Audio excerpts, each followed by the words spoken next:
we are ready to go for one last time. 45 minutes ahead of us, the final feature race of the season, GT Pro Season 3, powered by Traxion. It is as tight as you like, and it's Schoonvliet on pole position as he sets his sights on a potential victory on that tight run into T1. Setresny develops of Timotej Andonovski being pushed to the inside as we ride on board with Jordi Sviers making contact with Jonas Raivio, and a bit more on the right-hand side, potentially with Dennis Jordan as he's trying to move his way up. So there's been some troubles in the dangerous mid-pack as things have been hard fought here over the first lap at Indianapolis. And probably from the start. No, that's Kevin Siggy, BMW team Ratline, one of the BMW Works teams, basically. Oh, that was he rear-ended another car, and then Luca D'Amelio found himself with his front end right in that Ratline BMW. That was very unlikely there. This is how Dennis Jordan got by Timotej Andonovski, a fresh dive, and it wasn't hard fought.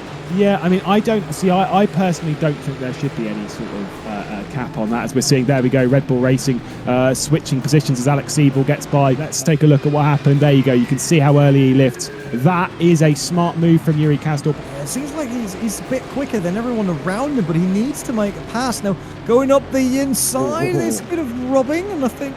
Oh no, there was no contact. It seems beautiful switch over. Some drivers are fighting with such intensity, with such gruel, with such doors open like that from Yuri Kasdorp. These two have been teammates a little while ago. And Kasper Stolzer's going around the outside. That'll be an off track, which we may have to focus on later in the race. But Stolzer's fighting hard and the Porsche's going slow. I'm talking about things that could go wrong. It's this Jonas Raivio now attacking Jordi Sviers into the heartbreaking zone here. Turn one, can he make it stick? No, he has to go the long way around. As Kasper Stolzer has finally got through on Yuri Kasdorp, running onto the start-finish straight. Is it going to be instantly repassing though? On here at the Brickyard, he is defending hard in that Callaway. I think it might well be good enough as Yuri Kasdorp is trying to go the long way round at T1. No way through. Kasper Stolzer, the Dane, up into third position, looking for another podium on the replay. This is how Kasper Stolzer got through. It was a great move. Look at that. He just saw Yuri Kasdorp going around. He wanted to get a good run into the corner, but basically opened the door. I really wonder with seeing the other Porsche for Yuri Kasdorp dropping down the order while we see Nuno Pinto going side by side with Jordi Sviers, but Nuno Pinto can keep that position at least for now.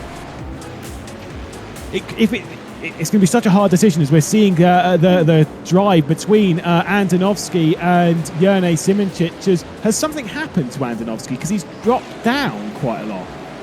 As long as Jan van der Heijden is still cruising, probably... I mean, Jan van der Heijden isn't... Wow, he was nearly touching Michi Hoyer's rear quarter panel there. At the moment in his current second position. Let's take a look between Lorenzo and Risi. Oh, that is not good. That is not good. Into the back of Wojtek Lesnig. Any of those wheels, or some DLC, or potentially even some rFactor 2 codes. What's happened here? Drama and chaos. Nuno Pinto off the road. Open the door for Hoyer and potentially even Dennis Jordan and van der Heijden as well. He's losing pace here. We see that. Jonas Raivio coming a lot closer before hitting the breaking point, and then Nuno's just missing it. Yeah, he's just missing it. And going into this group, and with that starting this entire chaotic moment, luckily no one really lost the top of it. As you can see that Ford Zilla car just going a little bit wide, rejoining, and then watch this all the way over to the left-hand side. He was so ready.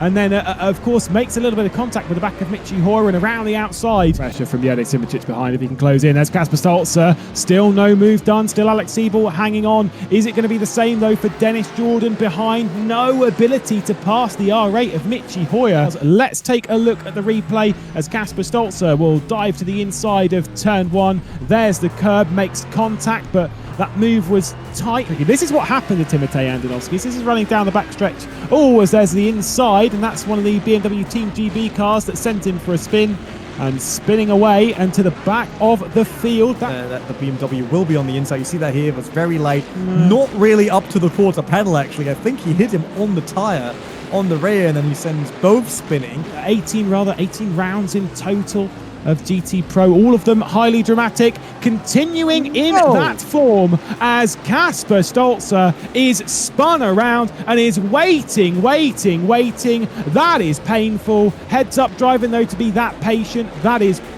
I feel so bad for him. And there's the spin again. Yeah, sorry, Dennis Jordan has got through on Michi Hoyer finally, and Jan van der Heijden is also trying to make that move straight away just behind this in that battle for the championship. You can see there the Rocket Sim Sport man down the inside and around the outside as we look backwards from his championship rival. He's got the inside for 3 and 4. It might well just work out. The German of Michi Hoyer slowing down Jan van der Heijden, dragging him off the rear. It's going to be covered off by Rocket Sim Sports man, and Dennis Jordan has been able to get through, has been able to clear it. A mistake from Jan van der Heijden, and Hoyer trying to get back through. It's still tight stuff. This is such an important move on the Burst Esports driver. Going to be diving once again straight away on the aggression for Michi Hoyer. You can remove him from the championship contention. It is all about Dennis Jordan and Jan van der Heijden. What happened with Kasper Stolzer? So that's Alex Siebel in front. He was still further at that point. And he was diving a bit. And Alex Siebel was not expecting. Yeah, let's get us like that. We want one more. It is the end of the season. 6 events we lived through. We cried basically alongside some of the stuff that was happening. We had amazing moments, drama, cheering from everyone here in the commentary booth. Corners counting down, not only in the race but in the season as well. The Porsche man of Red Bull Racing Esports looking to do it, and as Arne Schoonvliet's going to be departing the final corner of the race of the season. It's 12 from 12 in race winners in GT Pro. Arne Schoonvliet finally on top after 3 seasons of waiting. Alex Siebel and Yuri Kasdorp will be firing in from behind, and we focus backwards. It's not enough for Dennis Jordan, and after that penalty at Sebring, it should be the title to Jan van der Heijden. GT Pro Season 3, powered by TraxionGG. The race results on screen, and finally in GT Pro, it's Arne Schoonvliet for Azira Racing on top. Was second earlier in the season, and now it is all about the wins. After the season, of course, we must add provisional. Obviously, you know, race control might step in certain scenarios, but as far as I saw between Jan van der Heijden and Dennis Jordan, both were driving well within their limits when it comes to that, at least this round. And Jan van der Heijden by 2 points at the top of the standings. Alex Siebel might be under a little bit of fire, depending on what happens with that Kasper start. So I kind of think he might be all right to get away with it, but we'll see what race control think. He will be in 3rd position and getting himself €500.